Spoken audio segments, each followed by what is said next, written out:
À Avonan, nos ânes reçoivent des compléments alimentaires matin et soir. Tout d'abord, Kaku qui reçoit du tussilage, de l'eucalyptus, du thoraxin, du kushmix en fonction du repas du matin ou du soir, mélangé à des carottes et de la banane. Ensuite, Martin qui a des quantités plus importantes avec 1 litre de céréales, mélangé à 1,5 litre de bouchon de foin, avec en fonction du matin ou du soir, de la spiruline, de la levure de bière, du kushmix, des graines de lin ou du fenugrec. Tout ceci est accompagné de carottes et pommes râpées avec des morceaux de banane. Enfin, nos 3 autres ânes, Lascaux, Myrtille et Melba, n'ont pas besoin de compléments alimentaires. Des quantités raisonnables de carottes, pommes et bananes leur suffit.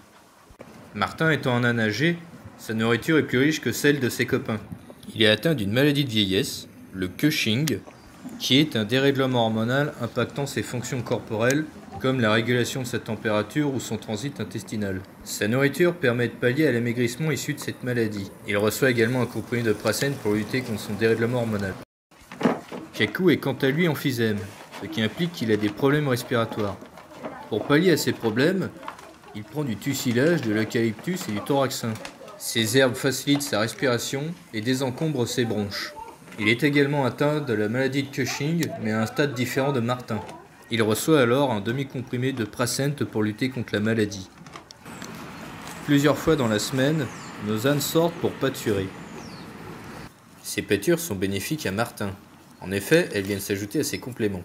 La spiruline assure la vitalité et l'immunité de l'âne et aide sa masse musculaire. La levure de bière renforce la flore intestinale et le système immunitaire et tonifie l'organisme. La reine des prés apaise les raideurs articulaires. Le kushmix équilibre le système endocrinien d'un équidé. Le fenugrec permet de stimuler l'appétit pour un estomac sensible tout en favorisant la prise de poids. Ces herbes sont nécessaires pour assurer la santé de Martin. Son ami Kaku bénéficie lui aussi d'un traitement phytothérapeutique pour lutter contre son emphysème. Cette maladie engendre une gêne respiratoire suivie de quintes de toux. Ainsi, notre ami Kaku reçoit du tussilage, qui permet d'apaiser les voies respiratoires et de désencombrer les bronches, de l'eucalyptus, qui permet de lutter contre l'irritation des bronches et libère les voies respiratoires, et enfin du thoraxin, qui soulage la respiration et tout particulièrement le pharynx. Martin et Kaku reçoivent également du pracène pour réguler leur taux d'hormones face à la maladie de Cushing. L'âne étant herbivore, adapté à un climat sec, semi-désertique, où la végétation est rare, rase et sèche, il est rodé à des conditions de survie difficiles. Il se suffit donc de peu en ingérant 80% des nutriments présents dans l'herbe ou le foin. Sur le plan diététique, un âne qui ne fournit pas d'efforts particuliers peut recevoir 5 à 10 kg de foin par jour ou de l'herbe à volonté, sauf en cas d'herbe trop riche comme au printemps. La ration quotidienne doit être adaptée à chaque âne en fonction de son état. S'il grossit, on limite, et s'il maigrit, il faut lui fournir des compléments alimentaires. L'âne passe entre 12 et 16 heures de la journée à brouter. Son alimentation est principalement composée, à la belle saison, d'herbes et de fleurs de son pâturage. L'hiver, son alimentation est essentiellement le foin. Il en mange en moyenne 7 kg par jour.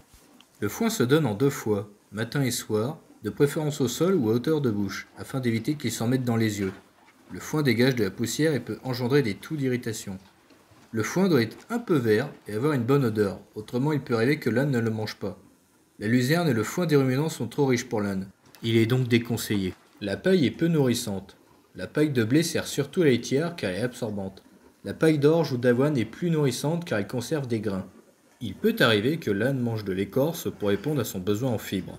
Ce n'est pas un comportement anormal, ni le résultat d'un manque. Une pierre de sel est nécessaire pour un apport en minéraux chez l'âne. Elle se dispose à l'abri dans son pré afin d'éviter qu'elle ne fonde au contact de la pluie. À Avonan, nos ânes ont des pâtures régulières, du foin matin et soir, des promenades en forêt pour manger des chardons, des ronces, de l'aubépine, des branches de frêne, de l'orme et du charme. Cette alimentation est accompagnée par un nourrissage adapté matin et soir à chaque âne. Martin a des compléments par rapport à sa santé, Kaku également, alors que Myrtille et Melba et Lascaux qui n'ont pas de soucis de santé peuvent se suffire de gourmandises ponctuelles matin et soir. Ceci est pensé afin de ne pas suralimenter nos ânes. En effet, de façon globale, le principal risque alimentaire pour un âne, c'est la suralimentation. Elle peut notamment engendrer une colique, qui est une occlusion intestinale, ou une fourbure qui est un excès de sucre.